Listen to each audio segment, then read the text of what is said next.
A former top aide to Vice President Mike Pence now is throwing her support behind Joe Biden. Olivia Troy, who worked as an advisor on the Homeland Security, Counterterrorism, and Coronavirus Task Force, said the administration's response to the pandemic has cost American lives. Prompted her to leave the White House, she says, last month. Her comments highlighted in a new ad by the group Republican Voters Against Trump.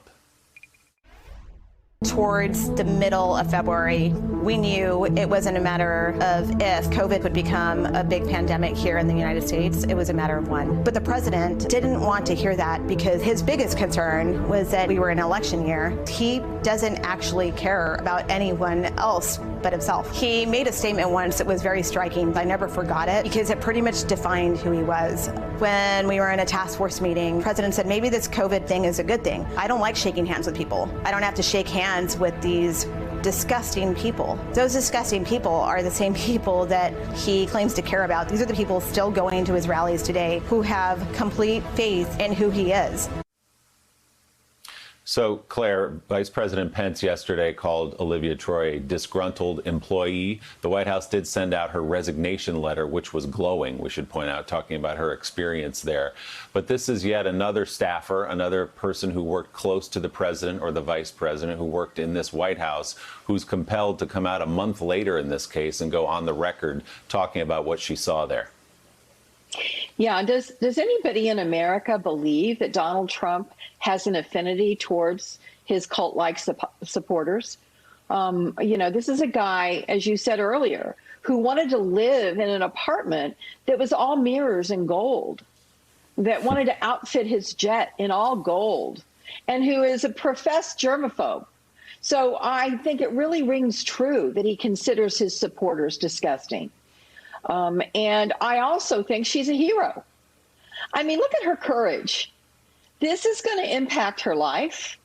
And I compare her courage to United States senators, the Republican United States senators. I mean, we have Mitt Romney alone on an island, and all of the rest of the Republican senators are hiding like reptiles under a rock, refusing to stand up for what they believe in, for what they actually believe in. So I think this is a very powerful ad.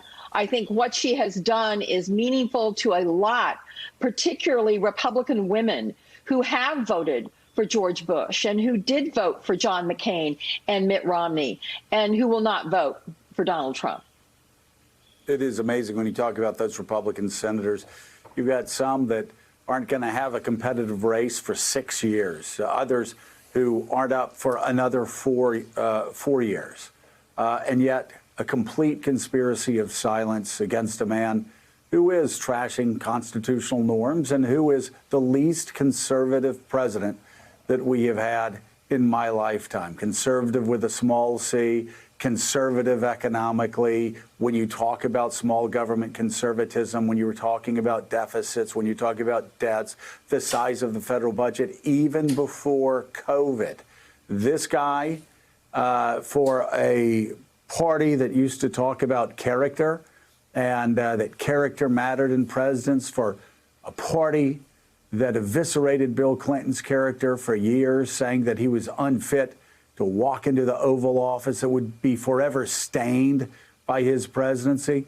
There are some of those same people now who just sit quietly and are trying to act invisible, to pretend this will just go away, when what's required is actually for them to speak out. And they just won't do it.